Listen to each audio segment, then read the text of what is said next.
Jadi kita belajar seperti itu.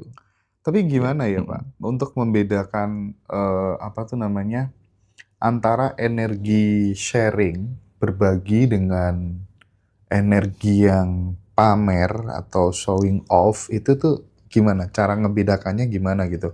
pakai rasa, Mas. Pakai rasa, kemudian pelajarin bahasa tubuhnya orang. Ketahuan kok. Oh, Ketahuan iya jelas iya iya sekali iya iya. ini orang pamer apa enggak. Apalagi kalau diulang-ulang terus Diulang-ulang dan gitu dia ya. sengaja. Nah, kalau orang menunjukkan merek. Baik, Pak Wayan Mustika, terima kasih sudah kembali meluangkan waktunya Ya. untuk ngaji Roso gitu ya. Meskipun channel lamanya belum kembali, Ya.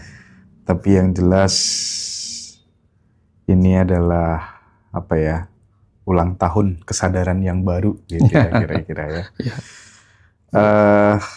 Gini Pak Wayan, Ya. ini berangkat dari apa ya? Ini bukan untuk menyerang siapa-siapa, tetapi minimal saya mengambil tema orang kaya yang baru. Mungkin dulunya hidupnya susah. Ya. Itu kok saya banyak melihat mereka tuh suka flexing gitu. Mungkin bagi dia adalah healing atau apa saya nggak tahu. Ya. Tapi bagi orang lain ini flexing deh. Nah, bagaimana kemudian kita memahami energi orang yang kaya baru ini dari perspektif jiwa dan kesadaran spiritual, karena itu akan terlihat gimana ya? Akan terlihat tidak oke ketika kemudian yang dipamerkan, yang diflexingkan tuh kan banyak orang-orang lain tuh punya yang lebih daripada itu gitu kan. Nah, terus kita yang melihat tuh supaya kemudian nggak iri, itu tuh juga harus bagaimana. Kadang kan kita melihat ada orang, wow punya gini, itu katanya kan ya harus suka gitu supaya kemudian vibrasinya nyampe, tertular dan lain sebagainya. Nah makanya ini agak komprehensif gitu ya. Penting untuk kemudian kita mendengarkan nasihat dari Pak Wayan Mustika. Silakan Pak. Makasih Mas Hendra. Yeah. Selamat sore. Sudah lama Mas Hendra nggak kembali nih. Bicara tentang orang flexing ketika mereka punya sesuatu untuk dipamerkan, Mas Hendra. Ada banyak sih cara kita melihat, terlalu banyak sudut pandang yang bisa kita gunakan. Yang pertama, kalau kita mencoba berada di posisi mereka, kita nggak tahu apa yang terjadi di masa lalunya. Mungkin saja dia pernah mengalami luka karena dibully terhadap kemiskinannya, ketidakpemilikannya, gitu, kekurangannya, dibully, kemudian sakit hati itu membuat dia ingin membalas pada kehidupan ini. Tepat ketika dia mengalami kondisi yang berbalik 180 derajat, yang awalnya sangat kekurangan, diremehkan, dilecehkan, dibully, dianggap bukan siapa-siapa. Tiba-tiba begitu dia memiliki sesuatu, ya, maka dia akan melakukan tanda petik balas dendam terhadap kehidupan ini. Dia ingin membuktikan bahwa aku tidak seperti yang kau kira selama ini. Ya, bisa jadi kayak gitu. Itu yang mungkin terjadi. Sehingga dia nggak peduli lagi. Ya, aku sudah terbiasa menjadi orang miskin, maka ada saat dimana aku harus menikmati kekayaan yang aku miliki, begitu. Tapi di dalam kondisi kejiwaan, dalam ilmu spiritual juga, dalam ajaran agama Hindu, ada yang disebut sebagai 7 macam kegelapan. Salah satunya, selain guna atau ilmu, kepintaran, salah satunya adalah dana, kekayaan. Sehingga ketika orang mengalami kekayaan, memiliki kekayaan yang tiba-tiba, ada potensi dia mengalami kegelapan, pamer dan sebagainya. Jadi pamer kekayaan itu bisa ada dua, Mas Indra. Dia bisa kegelapan, atau justru ingin menunjukkan bahwa hari ini saya sudah lebih terang daripada kemarin. Nah, jadi yang benar-benar tahu apa yang terjadi pada kejiwaan orang itu yang flexing itu rata-rata adalah dia sendiri. Tapi kalau kita melihat orang kaya yang memang proses berangkat kayanya memang benar-benar slow dan sebagainya dan penuh kesadaran, cenderung biasanya nggak flexing. Oh. Gitu. Kalau orang kaya dan sudah selesai dengan dirinya sendiri, dia nggak perlu membalas apapun kepada kehidupan. Bahkan dia tidak perlu disebut merasa dirinya orang kaya, nggak perlu ditunjukkan bahwa dia kaya. Malah dia tetap hidup bersahaja. Di Kuta itu ada seorang yang kayanya luar biasa, Mas Hendra. Kayanya luar biasa. Tabungannya di bank, bahkan tidak pernah dia tarik. Tidak pernah dia tarik. Bunga-bunganya pun tidak pernah dia tarik. Dia hidup biasa saja. Pakaiannya benar-benar biasa. Nah, kemudian dia pernah beli mobil yang mewah lah. Tapi mobil mewahnya pun ditaruhnya di rumah, tidak pernah dipakai. Dan dia naik motor biasa gitu. Bagi orang lain justru aneh juga orang kayak gitu. Wah, kaya raya kayak gini kok keluar-keluarnya seperti orang nggak punya apa-apa aja. Ada juga orang yang melihat dengan cara yang berbeda yang model begitu. Jadi ada yang flexing, tumben disebut, wah ini orang tumben kaya nih gitu. Terus ada orang kaya yang berlebihan, sederhananya juga dianggap, wah ini nggak menikmati nih kekayaannya gitu. Jadi dari dua sudut pandang masyarakat itu kemudian saya lihat hal yang disebut wajar itu adalah biasa. Ya, tidak terlalu berlebihan. Yeah. Ya, ini yang mungkin menjadi kesulitan orang untuk mencapai. Yang tiba-tiba kaya bagaimana menemukan titik wajarnya, susah juga dia belajarnya. Yang sudah super kaya dari dulu juga bagaimana menemukan titik wajarnya juga susah juga. Nah, kecuali orang memang sudah pernah belajar belajar mengenal dirinya dan memang sudah selesai dengan dirinya. Rata-rata mereka itu kaya ya tampil bukan seperti orang kaya, tetapi tidak juga seperti orang miskin. Dia tampil benar-benar seperti orang pada umumnya gitu. Ya, orangnya baik, kemudian tidak perlu flexing, tidak perlu pamer ini, pamer itu. Naik mobil itu walaupun mobilnya mobil mewah, dia tidak merasa dirinya sedang naik mobil mewah. Naik mobil seperti naik mobil biasa aja. Jadi kita tahu dari pancaran wajahnya. Kalau ya. ownernya Faras, termasuk tipologi orang yang mana? Wah, kalau beliau sih, beliau itu orangnya sangat-sangat humble. Oh, oke. Ya, jadi kalaupun beliau punya mobil mewah misalnya begitu, tidak merasa seperti sedang di mobil mewah gitu. Hanya sedang ya untuk apa istilahnya supaya pengusaha ini memang sukses beneran dan dia pakai itu pun bukan karena keinginannya sendiri. Itu karena didorong oleh timnya supaya membuktikan bahwa kita ini, tetapi tidak untuk flexing.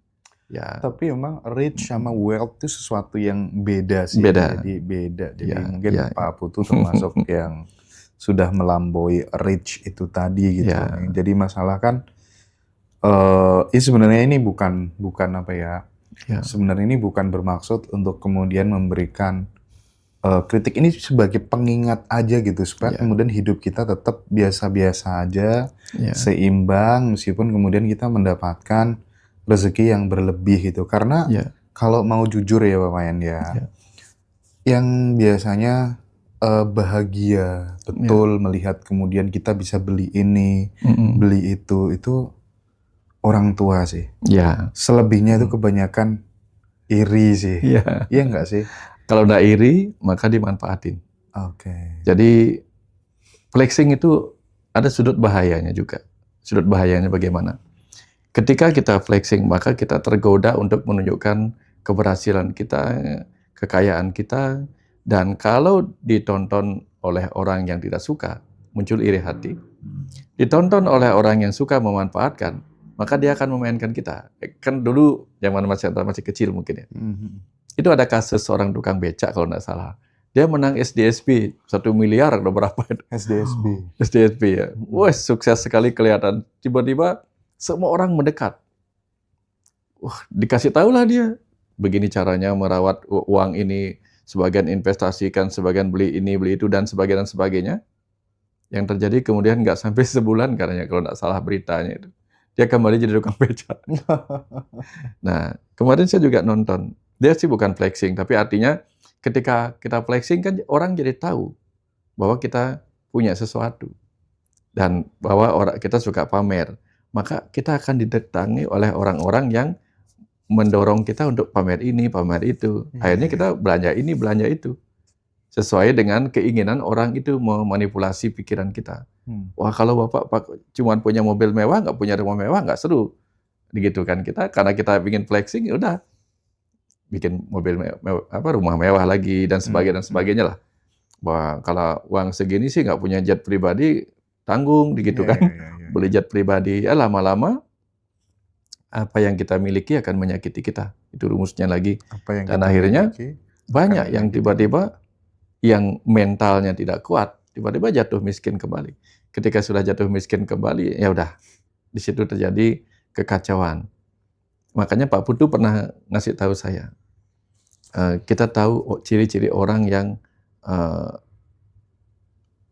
tidak baik mental kayanya. Gitu. Ketika tiba-tiba dia mendapatkan penghasilan cukup besar, lifestyle-nya langsung berubah. Langsung berubah, nggak mau makan yang biasa, makan yang mewah, bla bla. Tapi begitu dia jatuh lagi, di situ dia stres. Post power syndrome kan macam-macam jenis post power syndrome. Yang powernya berupa uang, harta atau cinta, ketika itu hilang berbahaya, Mas. Ya, tapi seperti Mas Hendra dulu powernya besar di ngaji Rasul. Tapi karena sudah selesai dengan diri sendiri, begitu harus bikin channel baru lagi, tetap saja. Karena visi misinya bukan tentang channel besar, tapi bagaimana visi misinya adalah untuk mencerahkan orang. Lebih pada ngerjakan sesuatu yang saya sukai sih Pak Wayan. Itu. Jadi teman-teman mungkin sekaligus saya klarifikasi gitu ya Pak Wayan, sekaligus biar teman-teman nggak penasaran gitu ya. Jadi channel hilang itu bukan karena kehack teman-teman ya, tapi karena kita itu ternak akun gitu ya, dan salah satu akunnya ada masalah, terus kemudian merembet karena satu AdSense sama Ngadiroso gitu. Banding pertama ditolak. Tapi kemungkinan masih ada banding kedua juga. Tapi kalau saya sudah nggak terlalu berekspektasi ya Pak Wayan. Artinya memang di titik ini saya tuh kayak kadang plong biasa dan udah nggak merasa kayak wah harus target besar. Itu udah nggak ada. Jadi itu pelajaran yang pelajaran yang luar biasa yang saya dapatkan sih, dan lebih bisa memaknai kehidupan lagi gitu. Nah, kembali lagi soal tadi ya, Pak Wayan ya. Ketika kemudian bikin story nih, bikin story di mobil, terus sambil meditasi misalnya nih, sambil meditasi, terus ditunjukin katanya yang, kelihatan langit misalnya ya, atau kemudian pokoknya nge-shoot apa gitu, untuk menunjukkan merek mobilnya dan lain sebagainya gitu. Atau menunjukkan rumahnya yang mewah gitu, atau menunjukkan tasnya yang mahal gitu. Nah, ketika kemudian yang nonton Pak Wayan, yang berteman di WhatsApp atau kemudian di medsosnya itu adalah orang-orang yang lebih banyak yang negatif ketimbang yang positif, lebih banyak yang nggak suka ketimbang yang support gitu. Energi kolektif yang iri itu bisa merugikan diri kita sendiri nggak kira-kira? Ada dua kemungkinan, Mas Hendra. Energi negatifnya orang itu bisa berefek kepada yang flexing, atau berefek juga kepada yang memikirkan hal itu. Contoh nih, pada dasarnya kan semua orang pingin kaya, pada dasarnya nih. Nggak ada orang pingin miskin kan. Tapi begitu dia membenci gambaran kekayaan, maka dia membenci gambaran kekayaan dirinya sendiri di kemudian hari. Nah itu tuh yang penting, makanya ini saya tanyakan gitu. Karena saya pernah di posisi itu Pak Wayan. Ketika saya mangkel gitu melihat orang pamer kekayaan kayak gitu, itu ternyata kayak saya sendiri bikin blokade, sabotase gitu. Makanya ini penting untuk dibahas. Kalau suatu ketika kita ingin dengan kekuatan metafisik, dengan kekuatan batin bawah sadar, kita ingin menciptakan takdir masa depan kita yang jauh lebih baik. Maka kita perlu melakukan visualisasi, penggambaran metafisik tentang kesuksesan atau keberhasilan jenis apa yang kita inginkan. Lalu kita bayangkan diri kita naik mobil gitu. Tapi takut juga nanti kan karena kita keburu menganggap buruk orang yang flexing, nanti kita takut sendiri untuk menggambarkan diri kita ada di mobil mewah, gitu misalnya. Menggambarkan diri kita ada di rumah orang kaya, gitu. Jadi susah. Aku nggak suka yang begitu. Nah, bagaimana kita bisa menjadi sesuatu yang tidak kita sukai, gitu. Nah, jadi artinya titik tengah sebenarnya yang kita butuhkan. Kalau kita tidak suka melihat orang yang flexing, alih-alih kita mengomentari dengan iri hati, pergilah ke situasi atau video-video di mana kita bertemu orang-orang kaya yang memang menunjukkan kekayaannya tanpa unsur flexing. Sehingga kita bisa menjadi seperti orang kaya yang kaya, benar-benar kaya, tidak ingin kesombongan atau apa gitu. Nah, karena ketika kita bervisualisasi misalnya Mas Hendra gini, saya ingin menjadi orang yang kaya, lalu saya gambarkan diri saya punya mobil mewah sambil saya menunjukkan ke orang-orang dengan cara yang sombong, gitu misalnya, dalam visualisasi saya. Itu jarang terjadi dengan mudah, Mas Hendra. Jarang terjadi. Tapi misalnya, saya menggambarkan diri saya menjadi orang kaya, punya uang banyak, lalu saya bayangkan diri saya naik mobil mewah, dan turun memberikan sesuatu kepada orang-orang. Jadi kebaikan saya itu, ternyata di visualisasi saya, memberi kebaikan pada orang-orang. Nah, itu mungkin akan lebih mudah terwujudnya daripada kita menggambarkan diri kita yang flexing. Kalau saya nanti jadi orang kaya, saya akan begini, saya akan permalukan orang yang pernah menyakiti saya dan sebagainya. Itu suatu ketika akan terjadi berbalik juga, nggak bagus juga itu Mas Indra. Jadi di tengahnya begitu. Jadi carilah terang tanpa menggelapkan. Mungkin kebayang maksudnya ya. Ada orang yang mencari terang tahta, tapi begitu dia mencapai jabatan, dia menjadi pribadi yang merasa super dominan. Jadi semua harus atas kehendaknya gitu. Nah, contoh itu begini Mas Hendra. Tuhan flexing apa enggak? Gitu. Dia menciptakan semuanya sehingga disebut Sang Maha Pencipta. Tapi Tuhan nggak flexing, biasa-biasa aja gitu lah contohnya gitu. Oke. Jadi kita belajar seperti itu. Tapi gimana ya Pak, untuk membedakan antara energi sharing, berbagi dengan energi yang pamer atau showing off, itu tuh gimana? Cara ngebedakannya gimana gitu? Pakai rasa, Mas. Pakai rasa, kemudian pelajarin bahasa tubuhnya orang. Ketahuan kok. Ketahuan jelas sekali ini orang pamer apa enggak. Apalagi kalau diulang-ulang terus. Diulang-ulang gitu dan dia sengaja. Nah, kalau orang menunjukkan merek mobil, merek rumah dan sebagainya atau apa misalnya, tujuannya memang bukan untuk flexing. Tujuannya hanya untuk memperkenalkan ini mobil ini dan sebagainya. Untuk memperkenalkan, tau kan beda rasanya ketika kita bertemu dengan orang yang memamerkan sesuatu, menunjukkan sesuatu, akan beda. Energi orang itu sendiri sudah memberikan respon berbeda pada diri kita. Nah, kenapa muncul respon negatif berupa iri hati dari orang-orang yang menonton itu? Karena dia flexing. Tapi kalau dia memang kaya, tidak ingin memamerkan, dia memang untuk biasa-biasa saja, orang yang nonton pun nggak akan merasa itu flexing. Responnya mereka berbeda. Energi ego akan memunculkan reaksi ego dari yang nonton. Sesederhana itulah. Ya. Terus berarti ini bagi yang levelnya masih di dengki, iri gitu. Itu kan nggak bagus, Pak. Ya meskipun orang itu flexing loh ya. Tapi kan bagi kita yang nonton nih, ketika level kita sampai di situ, beda loh. Maksud saya tuh gini, beda antara kemudian aku loh punya sesuatu yang lebih daripada yang kamu miliki. Itu kan beda. Sama yang kemudian iri, dengki, ya karena kita juga belum punya, tapi terus curiga begini begitu, itu pesannya apa? Efeknya buruk pada kita, Mas. Karena bagaimanapun juga energi kan cuma ada dua, cinta dan benci. Kalau kita benci pada apa yang ditunjukkan orang, maka kita membenci situasi seperti itu. Dan itu tidak akan terjadi pada kita. Karena kita tidak menginginkannya. Aku takut jadi orang kaya nanti seperti ini. Gitu kan. Jadi lebih baik kalaupun kita tahu itu flexing, agar tidak terkena efek buruk dari orang flexing, membuat kita jadi iri hati dan sebagainya, udah tinggalin aja, jauhin. Ya, kalau kita ingin menjadi orang sukses, orang kaya, lihatlah video-video atau foto-foto orang sukses kaya yang tidak mencoba flexing. Maka kita akan menginginkan hal yang sama, mengharapkan hal yang sama tanpa distract oleh unsur negatif yang Iya muncul sih. dari kekayaan yang dicapai oleh orang itu. Gitu. Iya,